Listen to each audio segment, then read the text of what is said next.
আসসালামু আলাইকুম ওয়া রাহমাতুল্লাহি ওয়া বারাকাতুহু।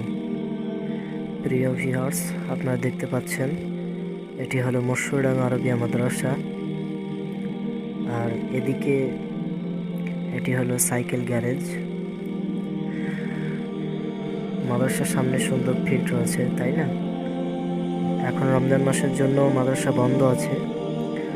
রমজান পরে মাদ্রাসা খোলা হবে, তারপর থেকেই ভর্তি শুরু। মাদ্রাসা বিল্ডিংয়ের পিছনে রয়েছে বোর্ডিং রুম এবং পায়খানা, বাথরুম, গোসলখানা। আপনি চাইলে আপনার ছেলেকে এইখানটায় ভর্তি করতে পারেন। আর যোগাযোগের জন্য ভিডিও থাম্বনেলের উপরে নাম্বার দিয়ে দিয়েছি, ওখান থেকে আপনারা যোগাযোগ করে নেবেন। আসসালামু আলাইকুম ওয়া রাহমাতুল্লাহি ওয়া বারাকাতুহু।